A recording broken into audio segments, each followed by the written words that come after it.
Au Sénégal, si Kamto est empêché, le pouvoir repart au Grand Nord. Sahel APCMK 2025.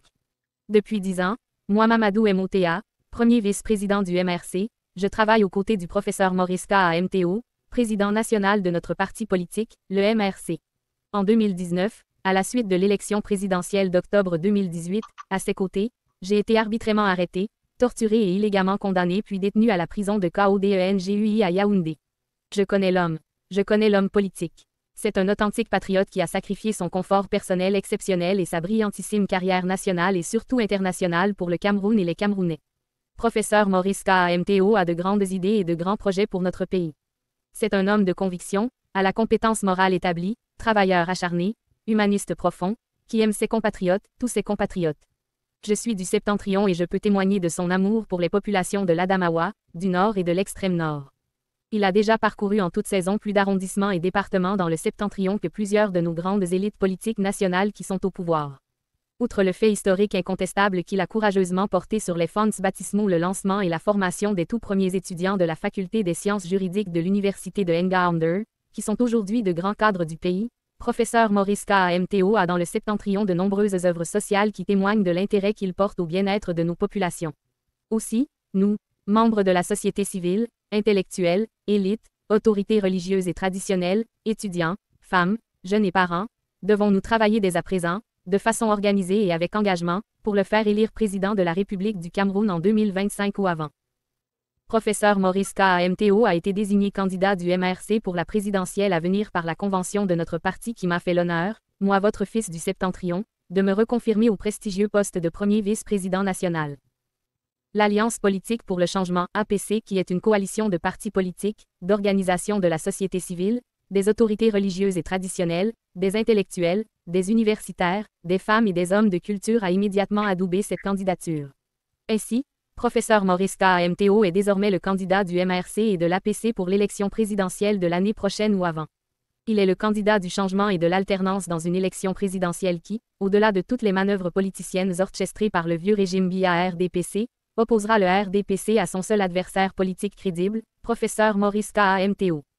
Par des manœuvres grotesques, la volonté affichée de piétiner les lois de la République a commencé par la Constitution, ce régime espère échapper à son destin dicté par son bilan désastreux et sa gestion kleptocratique du pays depuis 42 ans, son mépris affiché publiquement pour le Grand Nord dont une illustration récente est L'*interrogation insultante de la ministre KEUTCHA courte à Maroua. Il y avait quoi avant? Chacun de nous dans le Septentrion sait que M. Paul Biya et le RDPC nous a bernés durant toutes ces années. Quelle est la part de dividendes des populations du Grand Nord après 42 ans de gestion du pays par le régime en place? Le fameux axe politique Nord-Sud, qui est en réalité une chimère inventée par la puissance administrante à l'indépendance de notre pays, a, en dehors du train de vie princier assuré à quelques pompes du régime et à leurs enfants, produit combien de forages d'eau pour les populations, d'usines, de kilomètres de routes bitumées, de kilomètres de chemins de fer, de véritables universités au standard international, combien de vrais dispensaires, d'hôpitaux au plateau technique aux normes et au personnel qualifié en nombre suffisant. De projets pour les jeunes, d'espaces de création culturelle, d'écoles construites et équipées, etc. Il faut mettre fin à cette tromperie politique qui n'a que trop duré. J'invite donc les filles et fils du Septentrion, les enseignants, les étudiants, les intellectuels, les membres de la société civile, les autorités religieuses et traditionnelles, les artistes, les femmes, les filles, les garçons, nos parents du Grand Nord à se regrouper au sein de Sahel APCMK 2025 dès à présent pour travailler à être ceux qui vont apporter la victoire au professeur Maurice Kamto à la présidentielle de 2025 ou avant. De cette façon, ils auront toute la légitimité politique nécessaire pour lui réclamer le développement que M. Paul Biya, le RDPC et ses alliés du Grand Nord nous ont refusé depuis 1982, malgré le prix très élevé que nous avons payé en avril 1984, et surtout malgré notre lâcheté collective et politiquement impardonnable devant le sort terrible fait au premier président de la République et l'adjectif Amadou Ahidjo, sans oublier sa chère et tendre épouse, notre maman Germaine. Désormais, retrouvons-nous sur Sahel APCMK 2025 * pour travailler à * faire des élites et des populations du Grand Nord des acteurs politiques véritablement influents sous le régime qui sera dirigé par le professeur Maurice Kamto.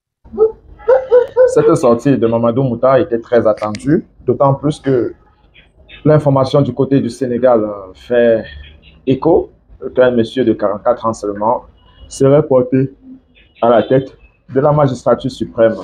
Et donc, l'honorable Kaba Libi a rapidement fait le raccourci comme d'habitude Il est parti de Sonko pour rapidement prendre l'autoroute avec Domaye en disant que Domaye n'est que son aîné que de 4 mois. À Lesbos, il faut arrêter à un moment donné. Domaye a payé le prix que Cabral a eu l'opportunité de payer, mais n'a pas payé. Le monsieur qui parle en ce moment, Mamadou Mouta, il a également payé ce prix-là. Il a fait la prison au-delà de 9 mois que les autres ont fait. Il a fait un peu plus, pratiquement 3 ans. Donc, c'est un monsieur pétré de courage qui parle et on gagnerait mieux à l'écouter. Les commentaires maintenant autour nous disent balle au centre. 2025 ou avant, s'annonce chaud, tic-tac. L'opposition camerounaise s'est toujours servi des idées de coalition pour dealer avec le RDPC. Comment comprendre le fait que depuis près de 25 ans, des partis politiques dits de l'opposition s'allient au RDPC à chaque élection présidentielle et aucun ne fait le bilan de ce qu'il est réellement ou ce que ça apporte réellement au Cameroun. Ils se contentent de leur poste de ministre, DG, société et autres. Les leaders de ces formations politiques-là ne parlent jamais des problèmes d'eau, d'électricité, du carburant. En revanche, à la veille de l'élection, on voit leurs représentants accumuler les télévisions pour troubler le discours de l'opposition qui se bat. Leur seul argument, c'est que l'opposition n'arrive pas à former une coalition à cause des désaccords. L'enjeu de ce discours biaisé est de jeter le propre sur les leaders de l'opposition avides de changement.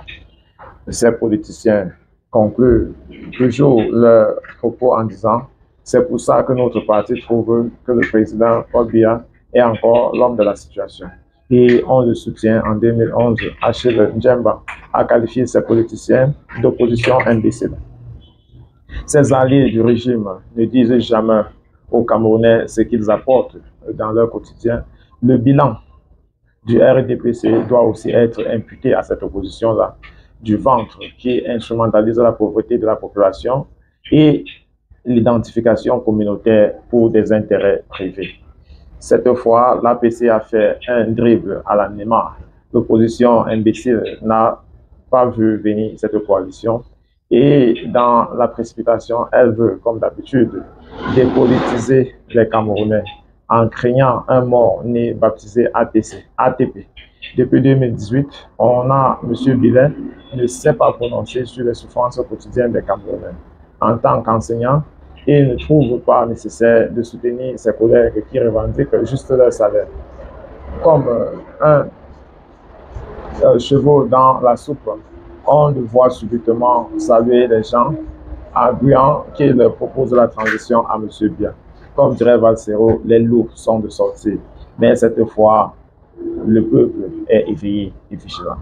Cela nous vient de Merlin Autou. On nous dit vraiment merci beaucoup. Notre dit force et courage à vous, chers compatriotes, dignes fils de notre Cameroun natal. Soyez richement bénis. Notre va dire oui, si Maurice Kamto est empêché, que Mouta prenne la relève. Voilà, on va continuer.